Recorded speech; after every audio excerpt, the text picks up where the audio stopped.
बटाटे किंवा रताळे कापल्यानंतर त्याच्यामध्ये जर थोडा वेळ पाणी राहिलं ना तर पांढरा पांढरा साखर जमा होतो, किंवा साबुदाणा जास्त वेळ भिजला आणि तो आपण उपसला ना तेव्हा पण एक पांढरं पांढरं पिठूळ पदार्थ लागतो. तर हा जो पांढरा पिठूळ पदार्थ असतो ना, याला सोप्या भाषेत समजून घ्यायचं म्हणजे ते कार्बोहायड्रेट असतात किंवा स्टार्च. हा स्टार्च जो असतो तो थोड्या प्रमाणात पचायला जड असतो. नेमकं आपण उपवास ह्या गोष्टीसाठी करत असतो की पोटाला आराम मिळावा. आणि हे पदार्थ जे खातो, साबुदाणा, बटाट्याचे वेपर्स, चकली, हे सगळ्यांमध्ये खूप कार्बोहायड्रेट आहे.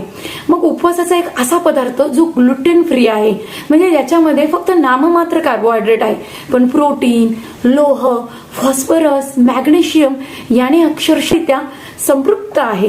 असा कुठला पदार्थ आहे ओळखावर?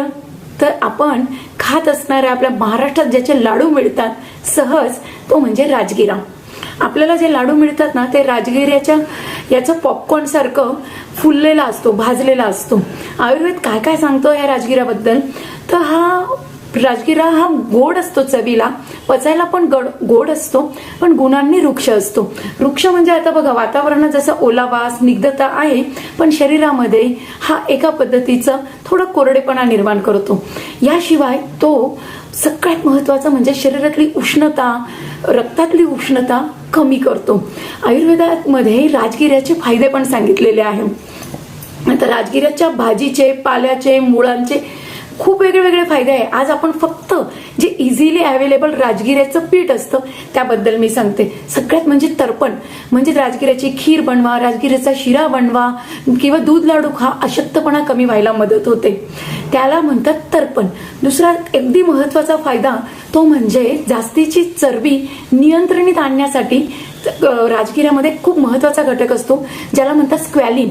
स्क्वॅलिन हा घटक यामध्ये नैसर्गिकरित्या असतो, त्यामुळे एक्स्ट्राचं कोलेस्ट्रॉल देखील कमी व्हायला मदत होते. तिसरा आहे लायसिन नावाचा घटक.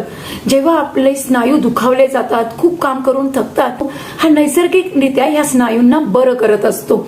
याशिवाय आपले केस छान सुंदर होण्यासाठी, चमकदार होण्यासाठी जो पदार्थ लागतो तो देखील हा लायसिन आहे, आणि हा लायसिन राजगिऱ्यामध्ये भरपूर प्रमाणात असतो.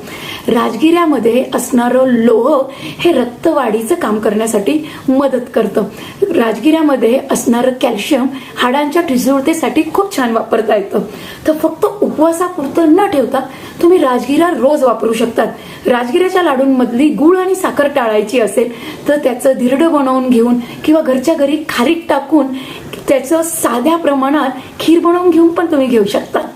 हा व्हिडिओ कसा वाटला? तुम्ही राजगिरा रोज खातात का? त्याचे काय काय तुम्हाला फायदे आहे मला नक्की सांगा.